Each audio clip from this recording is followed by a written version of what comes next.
Welcome back to my channel. I am Charles Buckles. This is your The Teacher Talker. Kind of introducing a new segment that I will have in the future in terms of segments to come, which is like kind of like what can I name it? Fun at home? Yeah, fun at home. I'm big on just like educational awareness, and I'm big on engagement and just like innovative ways to like reach your kids and innovative ways to just like create new ideas as it relates to education, as it relates to standards, as it relates to activities in the classroom. So yeah, create some type of awareness as it relates to engagement in the classroom and outside of the classroom, because like these are activities that I use in my classroom, and these are activities that I use with my nieces and nephews, or just like not random kids, but these are activities that I use with kids that I come in contact with, as to whether it's tutoring them, or as it relates as to just like giving advice to their parents too.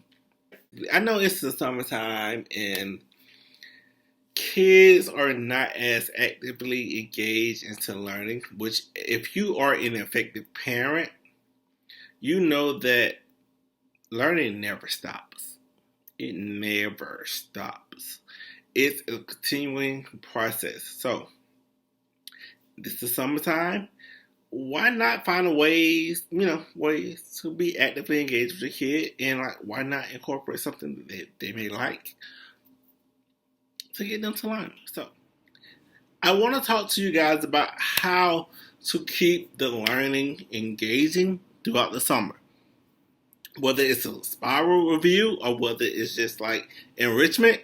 For you guys who do not know that what a spiral review is just like content from the beginning of the semester to the end of the semester. And it's just spiral reviews are something that kids need so they don't forget the content that they were taught at the beginning of the semester to the point that they are not to the point that they where they are at now.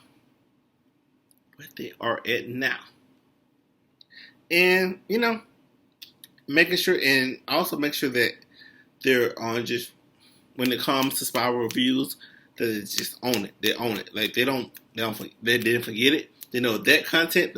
It's the summertime, so kids are kind of already, and it's COVID-19, so kids are already just like, oh, I want to learn. I've been doing virtual learning since forever, even though it's just been like a few months. But kids are super dramatic, so just make sure that kids are actively engaged into like what they're doing. I got you. Trust me, I got you. So yeah, these are a few tactics that I use in my classroom as it relates to make sure that the kids are on cues and make sure that the kids are just like having some type of fun. Previous content, and they know today's content. I'm gonna call this particular activity "What's poppin'?" Who's poppin', son? What's up, bro? What's poppin', bro? I'm a little lying. But what's poppin', bro? Because it involves balloons, and it involves and stuff that's popping. So why not call it "What's poppin'"? Okay, so like I said, keep it fun this summer. You want to make sure that you are actively engaged with your kids' learning, and that they're actively engaged with learning. Also, in knowing that their parents know what's going on. So here's my deal. You just take a few of their previous worksheets, or you find some new worksheets, or you create new problems from their school semester or their standards for the summer. Or even if I feel like I know a lot of not a lot of parents, but I know a lot of teachers sent home packets. Well, they didn't send home packets because it was COVID, but they gave you guys tons of resources, whether it was email or virtual learning, that you guys can use for the summer to prepare your kids for the next grade. Well, worst case scenario, I know some of your kids, they make it to the next grade, but they can use it for remediation. It is what it is. Understandable. But honestly, like when it comes to remediation, a lot of you parents just like, I don't want my baby to be kept back. I don't know. sometimes it is your baby needs to be kept back because like if you send them on to the next grade, they won't accomplish what they really need to accomplish. So just chill, remediate them throughout the summer, and they'll be well prepared for the next school year. That'll kind of set them up for the school year after that to kind of be placed in that right grade. But like, hey, don't be one of those parents. Do not. This particular activity, it involves balloons, questions. Yeah, but just balloons and questions that you can write. No, and paper. Balloons, questions, and paper. I guess you could say a pen as well. But like this particular activity, I use in my classroom on a regular basis because it's fun and I'm fun. I'm not a boring person. I'm not a boring teacher. As any of my students that's been in my classroom, as any of my parents that has viewed my classroom, I'm not a boring person. I don't do boring. That's not me. But yeah, okay. So yeah, I went to the Dollar General. I love Dollar General. I do because they have an app and you can use the app for coupons. And I just love Dollar General in general. Well, Dollar General in general. But yeah, that's not a reason. But yeah, I love Dollar General because they just have everything I feel like I need, and you can use a coupon. They have an app. Download the app, and it helps me out. It can help you out. But in this particular activity, I went to Dollar General and I got balloons. This is party balloons, and I got water balloons as well. So I'm going to kind of explain to you guys the difference of the activities that you guys can use with both, or if not, or with each. Or if you guys want to incorporate both of them, so you probably can. You could possibly, what you could do, take these balloons, you blow them up.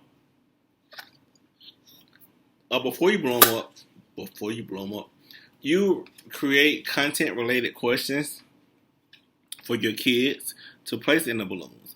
So, like for example, like I taught third grade, I taught second grade, and a question that was kind of common is for second grade, what would be, what is a verb? So, like I took a verb, I took that question, what is a verb? It's take it and you roll it up. A lot of you guys are probably familiar with rolling it up, but it's not that channel. It's not. You can roll it up.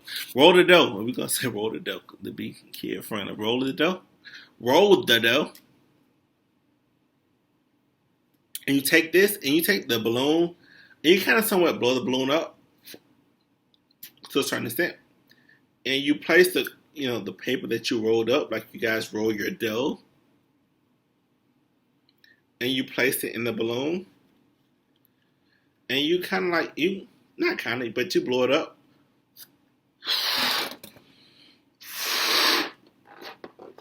Now, if you have asthma, get somebody else to do it. Okay, baby. If you have asthma, you're probably going to die. You won't die, but don't take that chance. You put a question in the balloon, and you tie it, and you place it to the side. Or you can put it in the bag.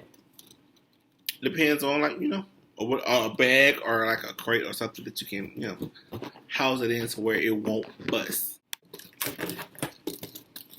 And you tie it. All right, so this particular packet has 20 balloons.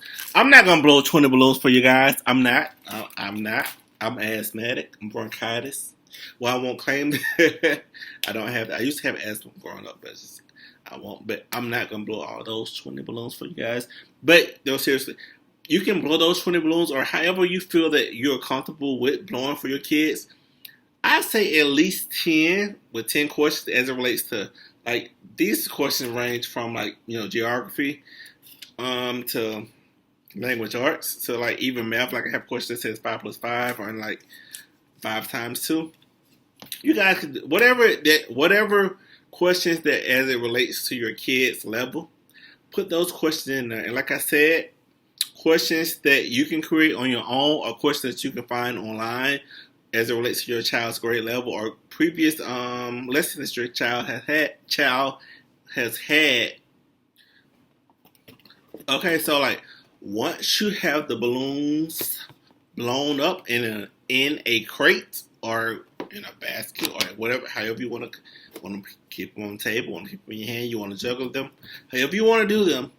Just make sure that you set the rules and the boundaries with your kid. And here are the rules that I set with my kids. Okay, so you can create a timer. Like you can give your kids 1 minute to kind of set, 1 minute, yeah, to start off with, to like take the balloons and like to set on them. And once they burst them, they have to answer the question in order to move on to the next balloon. And if they're able, it create some type of incentive.